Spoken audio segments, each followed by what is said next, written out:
પહેલો પ્રશ્ન, સફેદ રણ ભારતના કયા રાજ્યમાં આવેલું છે? ઓપ્શન એ ગુજરાતમાં, ઓપ્શન બી બિહારમાં, ઓપ્શન સી ગોવામાં કે ઓપ્શન ડી રાજસ્થાનમાં?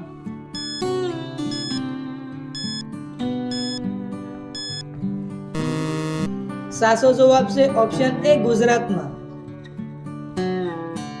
બીજો પ્રશ્ન, ભારતના કયા શહેરને ડાયમંડ સિટી કહેવામાં આવે છે?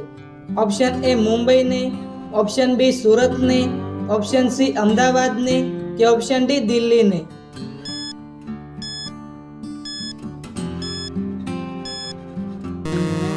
સાચો જવાબ છે ઓપ્શન બી સુરતને. ત્રીજો પ્રશ્ન, કયા દેશમાં હાથીને મારવાથી મોતની સજા થાય છે? ઓપ્શન એ ભારતમાં, ઓપ્શન બી ચીનમાં, ઓપ્શન સી શ્રીલંકામાં કે ઓપ્શન ડી થાઈલેન્ડમાં?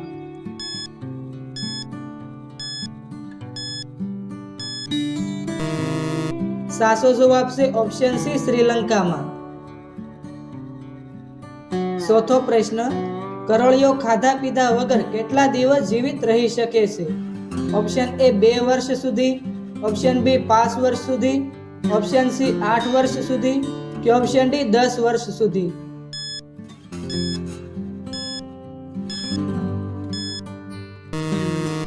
સાચો જવાબ છે ઓપ્શન ડી 10 વર્ષ સુધી. પાંચમો પ્રશ્ન, લાલ દ્રાક્ષની ખેતી કયા દેશમાં થાય છે?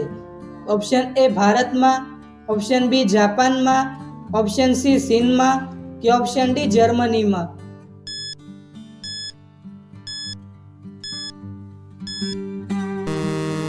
સાચો જવાબ છે ઓપ્શન બી જાપાનમાં. છઠ્ઠો પ્રશ્ન, કયું જીવ પોતાની જીભને હલાવી શકતું નથી?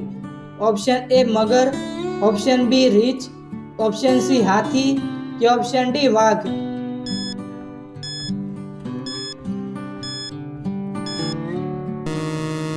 સાચો જવાબ છે ઓપ્શન એ મગર. સાતમો પ્રશ્ન, ભારતમાં સફરજનનું સૌથી વધારે ઉત્પાદન કયા રાજ્યમાં થાય છે? ઓપ્શન એ ગુજરાતમાં, ઓપ્શન બી બિહારમાં, ઓપ્શન સી જમ્મુ કાશ્મીરમાં કે ઓપ્શન ડી કેરળમાં?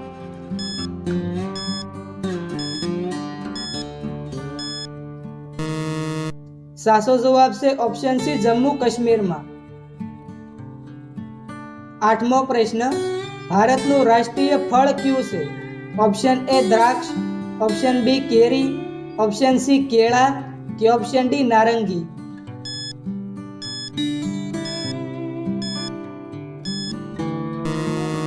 સાચો જવાબ છે ઓપ્શન બી કેરી.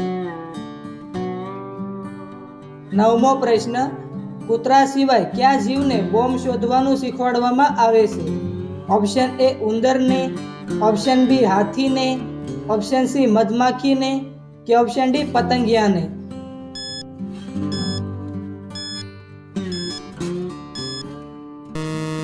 સાચો જવાબ છે ઓપ્શન સી મધમાખીને.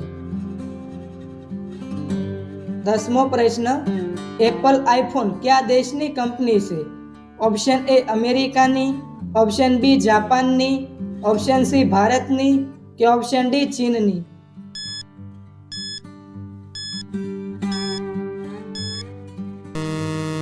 સાચો જવાબ છે ઓપ્શન એ અમેરિકાની.